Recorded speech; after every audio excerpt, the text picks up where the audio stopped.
So last question before we get to you personally. So where do you see the future of supply chain? So some of the students here, should they focus on supply chain, like supply chain management, supply chain technology?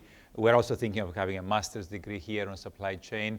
Where do you see the future? Post-COVID was the hottest degree to have. Now it has slowed down a little bit in terms of hiring. Where do you see the future for somebody finishing an undergraduate or a master's, an MBA degree here now? Yeah, supply chains aren't going to get easier.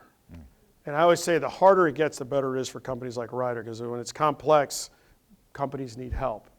And if you see what's happening geopolitically, the decoupling, if you will, of the world, China, Russia with the US and Europe, that's going to create even a significant supply chain continued supply chain disruption for years to come. So the need for people who know how to manage supply chains optimally is going to be very high. So we're very bullish on it. It's the fastest growing part of our company. We're growing organically. We've grown that, I think it's 12% over the last 5 years, a year, plus acquisition. So it's really an area that we see a lot of promise, and we see it continuing. But to be good at it, you're going to have to require more technology. It's going to require, it used to be that, you can get a driver in a truck or you can get a warehouse, you're fine. But now there's a lot more science that goes into it that you got to continue to work on. So students that are working in supply chain, I think you're going to have good job prospects. I think, industrial engineering, which also is where we bring in employees from to do some of these logistics jobs also, I think will be in high demand. Yeah. Okay, last tough question. I wasn't planning it here, but it just came to me now. So with the Amazon effect, and now they're getting their own trucks, they're getting their own warehouses, and kind of the concept of the Amazon Web Services. Why would they not compete with you on offering, which probably they do already, but what do you see that effect? They're frenemies. So they do compete with us. They're also a customer. Customers, yes. So we run some warehouses for them. So they are the big gorilla in the market for anything, even for people. Yes. When they open up a warehouse, it's like the labor in the market gets sucked up.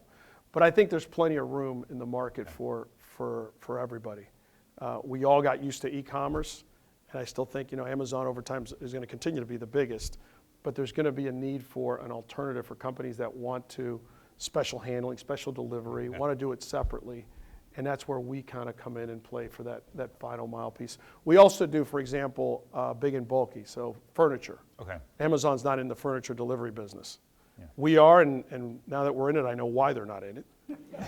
It's really hard. So we do furniture delivery for online furniture. By the way, can you all go out and buy some furniture online? Everybody bought furniture online during COVID, and now nobody's buying anything. So we want you to all buy online furniture. So we do that. That's a niche that we're in, that we get a specialty in. We provide technology too for the visibility, and we do that type of delivery. Absolutely, yeah. I mean, allegedly they're more focused on the data that they collect, and that's where they want to get the advantage. Amazon does. But that's one of the challenges. They're saying that by having their own trucks, they can optimize on the data, so they can be much more efficient than UPS or any other. Right, that's they're competing on final mile, that final mile delivery. Yeah, that's true. No, but remember, what we're running in e-commerce, we're not competing with FedEx. Yes. We're actually using FedEx and UPS. Exactly, yes. We're running the warehouse. So let me give you an example of, we have a fast fashion customer that sells teenage girls fast fashion. So we run all of their product in the US. That product is sitting in our warehouses.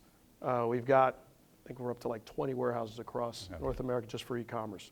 So when somebody makes an order online, that product is sitting in our warehouse in, let's say it's in New York, we got a warehouse in New Jersey where that thing's going to get shipped through UPS or FedEx, but we're managing the warehouse and the order management of that. Absolutely. That piece of it.